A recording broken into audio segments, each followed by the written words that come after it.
Welcome back to the deep dive discussion of dystopian novel Brave New World by Aldous Huxley. Today we discuss Chapter 8. Right, Chapter 8. We're with Bernard and Lenina in the Savage Reservation, and, well, it's immediately clear how out of place they are. Totally. And Bernard's just found John, this young man who completely messes with his expectations. He speaks English, knows Shakespeare. And crucially, he's the son of a woman from the world state, Linda, but born and raised here. It's a massive collision of worlds, isn't it? Stepping right out of that controlled, predictable environment. Into something utterly raw and different. And Chapter 8 is really John's story, how that collision played out in his life. We find him with Bernard, outside the pueblo. Surrounded by all the stuff Bernard's been conditioned to hate. Dirt, actual garbage lying around, dogs, signs of imperfection, basically. It's so alien to Bernard, he struggles to even compute it. Yeah, think about it. The idea of a mother, someone who actually gave birth to you. Or gods, getting old, disease. These are almost like philosophical concepts to him, not reality. Because his world wiped them out. They're inconceivable, literally. So his first instinct is, I need to understand this. He turns to John. He asks him to explain, well, everything, all your life, because John's the only connection, the bridge between these two impossible realities. Right, and that's what we're diving into today, John's backstory, as he tells it in this chapter. It's how he became this person standing before Bernard, this product of two worlds that just don't fit together. It sets up everything that follows, really. Let's get into it. Okay, so John starts with his earliest memories. And right away, the setting, it's just miles away from the world state. Dirt floors, garbage heaps, animals, sensory overload for someone like Bernard. But Linda's there, his mother. And Linda. She's the source of the first bits of the world state filtering into his young mind. Trying to hold on to something familiar, I suppose. Yeah, but it's so out of place. Imagine she's living in this basic earthen dwelling, and she's singing him world state nursery rhymes. Like Streptocock G to Banbury Tea. Exactly, or buy baby banting, soon you'll need decanting. Yeah. It's bizarre, singing about germ conditioning and bottle babies in that environment. It's almost grotesque, isn't it? That sterile technical language against the messy reality of the pueblo. It shows how unprepared she was. And how deep that conditioning goes. Even removed from it, she can't shake it. And his childhood wasn't just culturally confusing, it was actively traumatic. Oh, definitely. One of the first really potent memories he shares is about a man, probably Popeye and Linda. John's very young, in bed. The man comes in. Right. And John's terrified, hides his face. Linda tries to get the man to leave because John's there. But the man insists. He grabs John's arm, hurts him. John screams. Linda protests, but then the man says something sharp, angry. And John says, suddenly her hands are gone. That line, it's chilling. From a child's view, that loss of protection. It really is. And the man carries him out, shuts the door. John's crying, trying to open the big wooden latch, but he can't. He's shouting for Linda. Silence. That fear, being locked out, abandoned. It's a powerful early memory. Sets a tone, doesn't it? It absolutely does. Vulnerability, instability. And then there's the scene in the blanket-making room. Linda tries to join the other women. And they just erupt, shouting, pushing her away. She ends up crying. When John asks why, she says, because I broke something. But then her own anger surfaces. And she calls them beastly savages. There it is. The world state prejudice. She breaks their rules, disrupts their work, and then blames them, sees them as uncivilized. It's that fundamental clash of values. Her ingrained sense of superiority, even in her situation. Exactly. And this inability to fit in, plus her conditioning about relationships, leads to Popeye being around a lot. Yeah. And the mezcal. Ah, the mezcal. Linda drinks it, but notes it's not like soma. Right. It made you feel ill afterwards. Well, unlike soma, which is designed for a clean escape, no hangover, even their ways of getting intoxicated are different. One rooted in social reality, even if negative, the other pure engineered oblivion. And John grows up hating Popeye, hating the other men who visit Linda. Understandably. His whole early understanding of sex and relationships is warped. Linda's acting out, everyone belongs to everyone else, but in a society with totally different rules about fidelity and family. So she's seen as promiscuous, shameful, and the men aren't exactly respectful. It's a mess. His mother is his main source of affection, but also an outcast. The men associated with her become objects of his hatred. It's a really twisted foundation for understanding human connection. Which builds towards that incredibly violent memory, the whipping. It's horrific. He comes home, hears angry voices, runs in. And finds 3 women beating Linda with a whip. While she's lying on the bed, Imagine seeing that as a kid. He's crying, begging them to stop, tries pulling at one woman's blanket. He pushes him off. The whip falls again. Linda screams in desperation. John bites the woman's hand hard, And she turns on him. hits him 3 times with the whip. He says it hurt more than anything, like fire. They keep whipping Linda. Later, he's crying from the pain, the injustice. And Linda's crying too from her injuries. He tries to comfort her, but touches her injured shoulder. She cries out, pushes him away so hard he hits his head. And then she turns on him verbally. Oh, yeah. Little idiot, she screams, slaps him. I'm not your mother. I won't be your mother.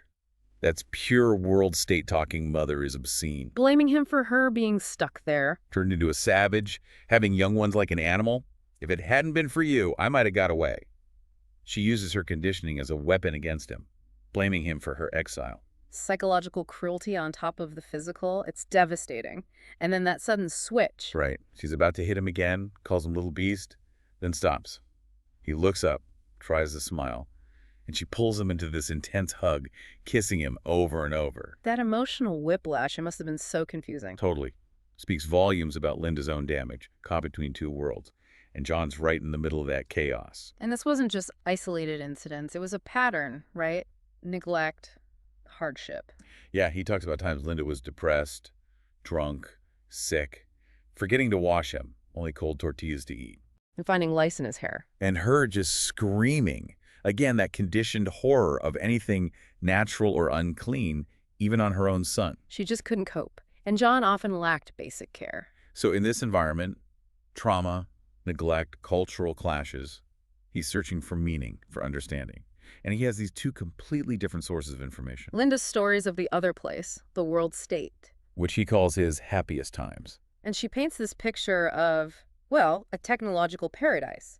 Flying machines, music boxes, amazing games, endless good food and drink. Electric lights, pictures you can touch and smell boxes, huge colorful buildings, everyone happy all the time, no sadness, no anger. That whole everyone belonging to everyone else thing. Right, no jealousy. Plus vision sound boxes, babies in clean bottles, perfect cleanliness, no dirt, no smells, never lonely, just constant jolly happiness. It sounds like heaven, basically, especially compared to Malpais. It's his fantasy escape. Absolutely. And then the complete opposite.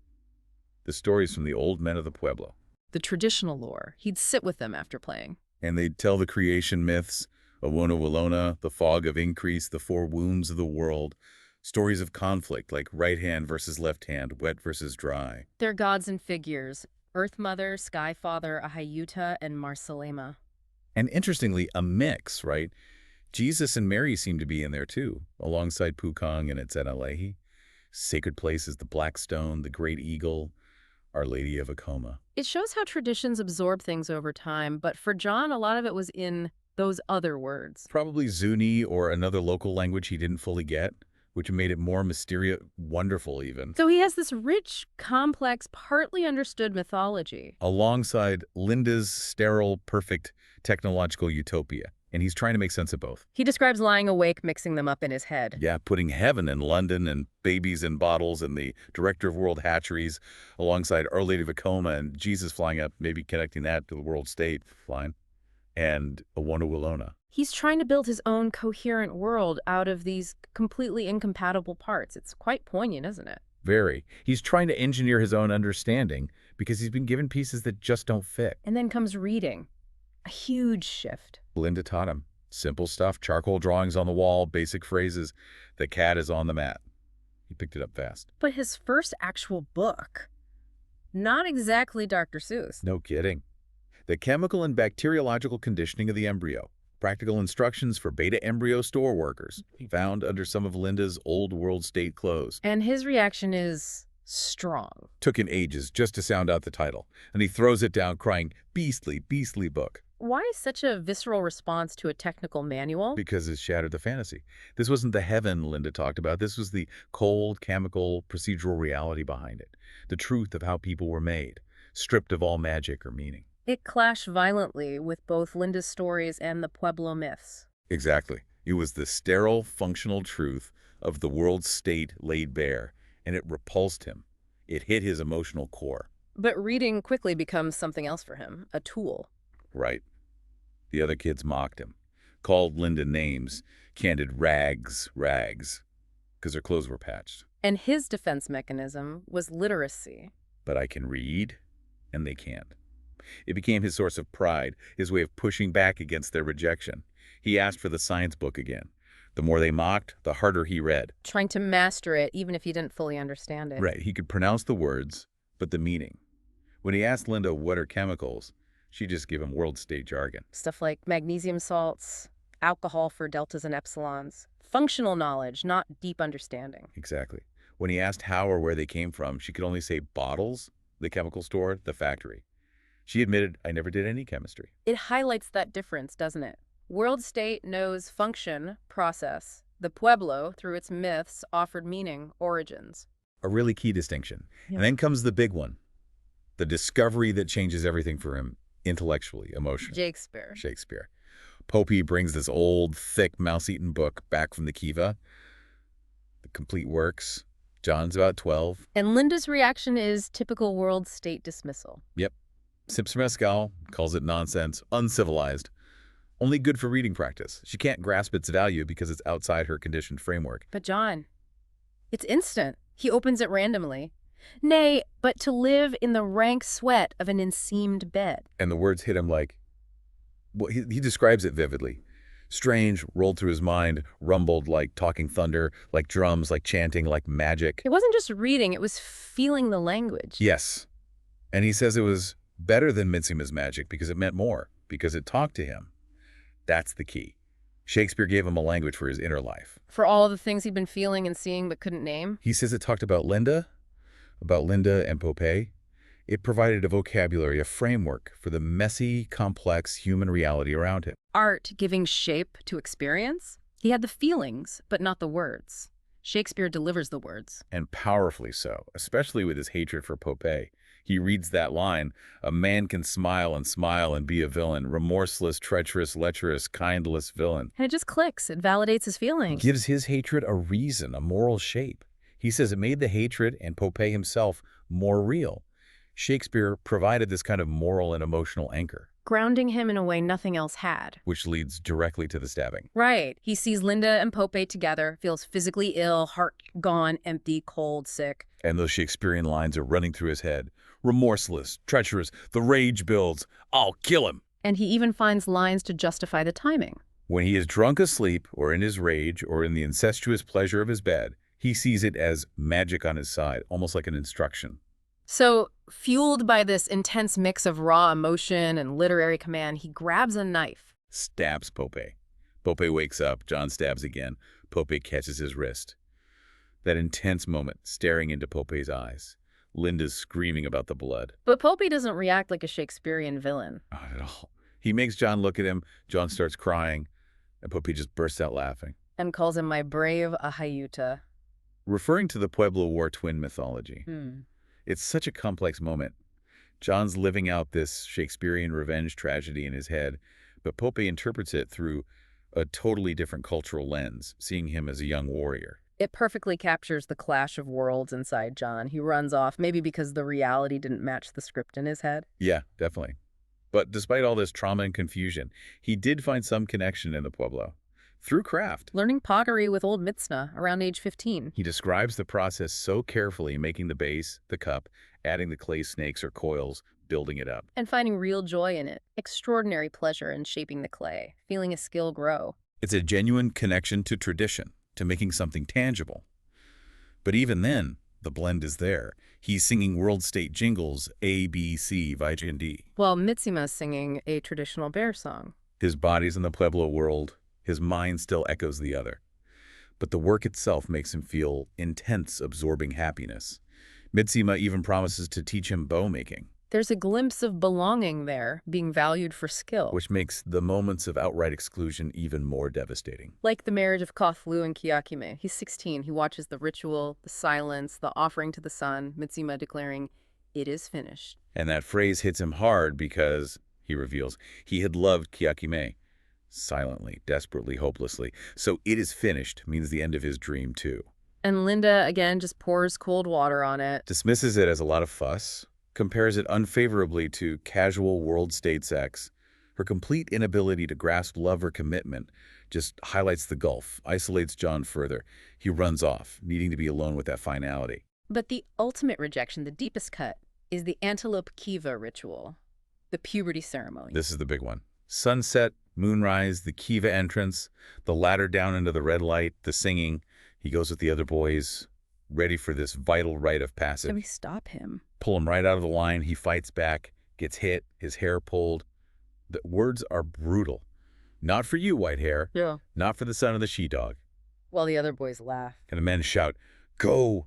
Throwing stones. He's physically cast out, bleeding. Left utterly alone on the mesa, hearing the ritual singing fade away, driven out, sitting on the edge of the cliff.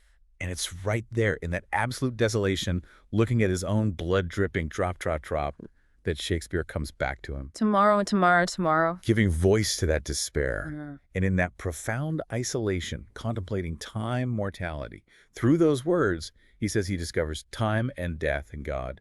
These huge concepts, wiped from the world state, crash down on him at the moment he's most alone, most rejected. It's a kind of brutal spiritual awakening. Deeply painful. And that sense of aloneness is what he brings back to the conversation with Bernard. Alone. Always alone, he says. And Bernard, surprisingly, connects with that. Mumbling, looking away, he says, "So am I. Terribly alone."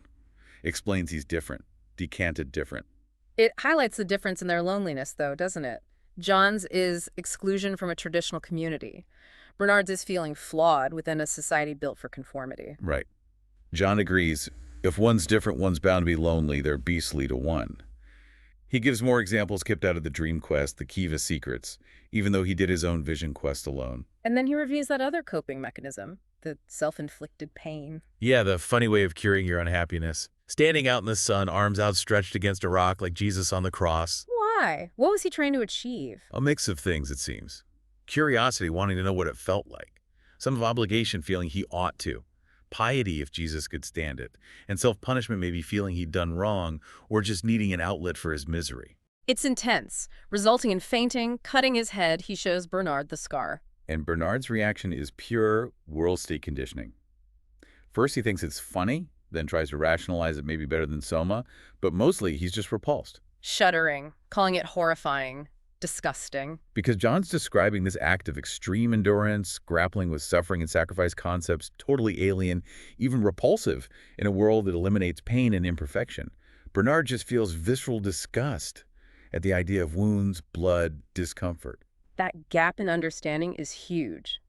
Pain means something totally different to them. And right after that uncomfortable moment, Bernard pivots, changes the subject. Asks John if he wants to come to London. And the book hints this isn't just kindness. No, Bernard's been secretly elaborating a strategy ever since realizing who John's father likely was. He sees John, and maybe Linda as well, assets, curiosities to boost his own standing back home. John, of course, has no idea. He's just ecstatic. His face lights up. Do you really mean it?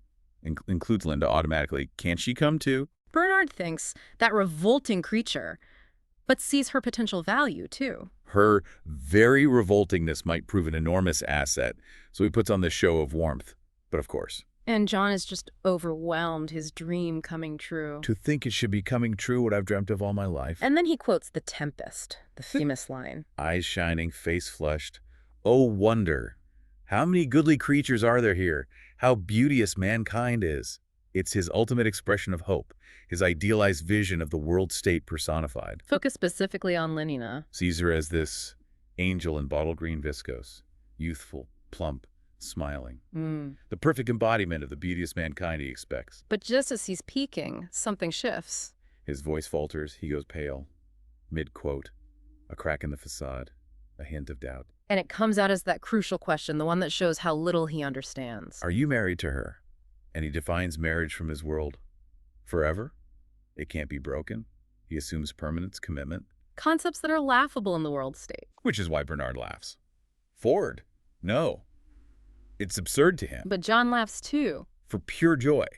Not at the idea of marriage, but at the sheer wonderful prospect of this new world opening up. His joy is completely based on his misunderstanding. And he finishes the chapter full throttle with the quote again. Oh, brave new world that has such people in it, let's start at once. The energy is there, but the tension is huge. His ideal versus the reality Bernard's laugh just hinted at. Bernard even thinks his way of talking is most peculiar and tells him maybe wait until he actually sees it. It leaves us right there. John's soaring hope, built on Shakespeare and Linda's stories, about to collide head-on with the actual Brave New World. It's quite the setup. So we've traced John's entire life, really this intense blend of pueblo tradition and warped world state conditioning, the trauma, the search for meaning in stories and reading in Shakespeare. The pain of being an outsider everywhere, leading him to those profound, lonely discoveries of time, death, God. Concepts the world state actively suppresses. And now he's poised to enter that world, armed with these ideals and this incredibly rich, complex inner life shaped by suffering and art. Contrasted with his completely idealized view of London as this place of beauteous mankind. So the big question we're left with is, what happens next? When his deep, emotional, Shakespearean understanding of humanity meets the shallow, conditioned reality of the world state, will that inner world be his strength, or will it just lead to more conflict, more pain? A huge question to ponder. Thank you for joining us, and we look forward to see you when we discuss the next chapter.